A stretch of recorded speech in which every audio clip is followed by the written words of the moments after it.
I'm Ian Richards. Welcome to this edition of the SKNIS Week in Review for the period August 11 to 17. Coming up, Public Accounts Committee bill passes in the National Assembly. Defense Force ranks reinforced, child protection policy taking shape, and government supports the strengthening of the private sector.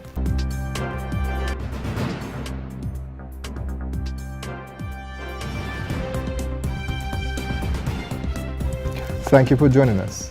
After 2 days of intense debate by House members in the Federal Parliament, the Public Accounts Committee Bill 2017 was passed on Friday. After its passage into law, the bill became an act and facilitates the establishment of a Public Accounts Committee that will essentially be a watchdog for the Parliament as it has oversight of public expenditure. Prime Minister and Minister of Finance Dr. The Honourable Timothy Harris said the new piece of legislation is welcomed.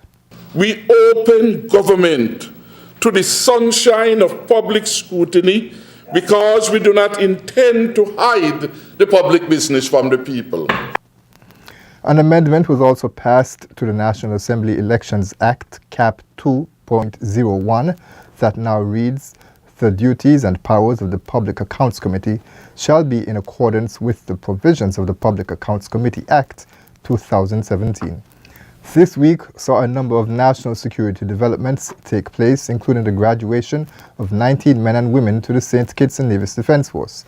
The passing out parade was held on Thursday and was attended by Governor General's Deputy, His Excellency Michael Morton, Prime Minister Dr. The Honourable Timothy Harris, senior government officials, representatives from other agencies of the security forces, and proud friends and families of the graduating class. Commander of the St. Kitts and Nevis Defence Force, Lieutenant Colonel Patrick Wallace, welcomed the new members through the agency. To you, the graduating recruits, as you conclude the first stage of your military career, I hope you remember the lessons learned and the friendship formed during your basic military course. Be proud of your uniform. Be proud of serving your country. I want you to know that the whole nation is grateful for your service. Stand tall and proud. Remember, you work hard. Your achievements are well deserving.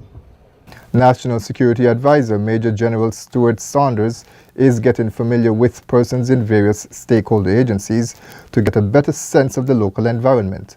On Saturday, he joined Prime Minister Dr. The Honourable Timothy Harris and other government officials for a meeting with representatives from the Chamber of Industry and Commerce. Matters discussed included security and social programs designed to enhance public safety. Then on Wednesday, Major General Saunders had an introductory meeting with members of the press.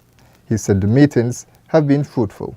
I'm most concerned, as I said a while ago, about the number of homicides when compared to the size of the population, right? And the fact that, everybody that I have met with shares the concern, but everybody also feels that at this particular moment in time we are trending in the right direction, and they have been very helpful, extremely helpful in putting their services forward as far as the fight against crime is concerned. Approximately 200 young people are participating in the inaugural Police Summer Youth Camp being held at the Dr. William Connor Primary School. The camp opened on Monday and is engaging the participants in educational and fun-filled activities, including sexual abuse and peer pressure, bullying, art and craft, children's rights, and traffic safety. Presentations will also be made by residents and an officer from Her Majesty's Prison and crime reduction specialist Dr. Neil Straighton. A number of private entities and individuals have partnered with the Royal St. Christopher and Nevis Police Force to assist with the camp. One major sponsor is the Coalition of Support for St. Kitts and Nevis Security Initiatives. Ross University is a member of the coalition. The university's campus administrator and director of finance, Ray Francis, highlighted why sponsorship of the camp was so important.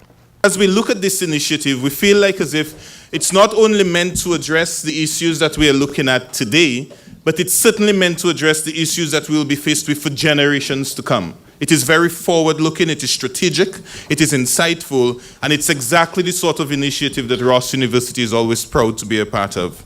The efforts of the government to increase protection for children were highlighted on Monday at a workshop to finalize the St. Kitts and Nevis National Child Protection Policy.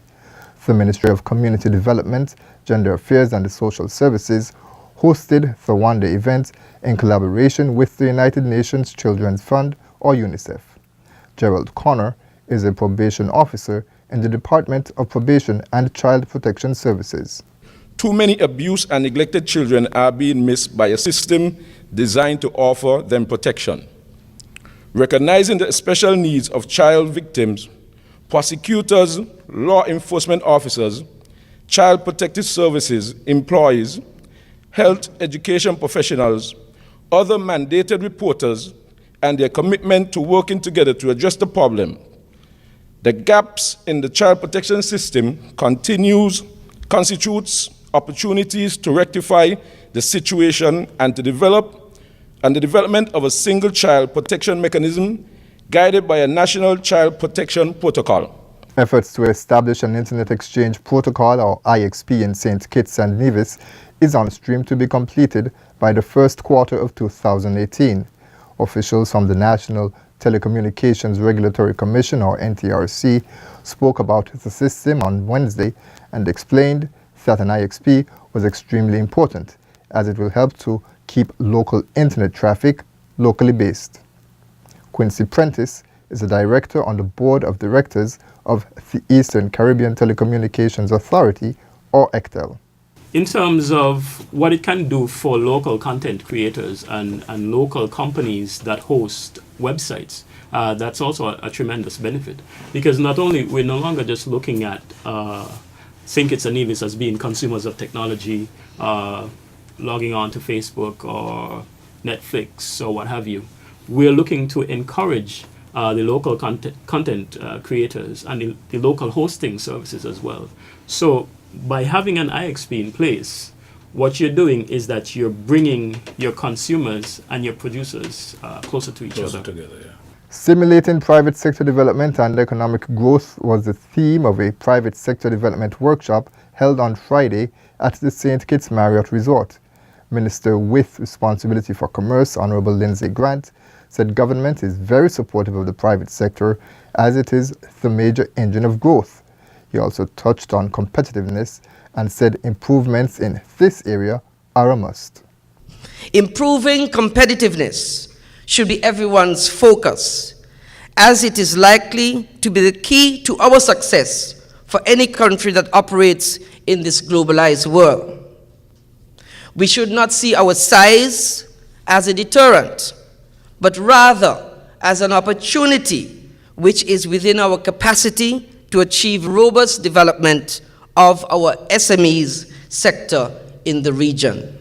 The first in a series of trainings for fisherfolk began on Monday as the Department of Marine Resources seeks to increase the knowledge and skills of participants and re-register fishermen operating in St. Kitts while issuing them with fisher licenses. Mark Williams, Director of Marine Resources, said that the 4-day basic fisher training course is not just based on fishing practices, but also includes health and food safety, marine radio communication, dive safety, and cooperative development and the benefits. The business aspect of fishing will also be explored. You make your money. How do you invest your money? Do you invest in your own health? Do you invest in stock, real estate, so that you could have something earning income for you even after you stop fishing? This is something that we are here to assist you with, along with the safety at sea. And finally, we say congratulations to Donette Dyer Maloney, who penned the theme for the 2017 Independence Celebration. Mrs. Dyer Maloney said she was driven by a sense of patriotism when she entered the competition and was proud of the winning entry to the Youth Vision Integrity, Securing Our Nation's Prosperity. Well done, Donette. And that's all for this edition of the SKNIS Week in Review. I'm Ian Richards.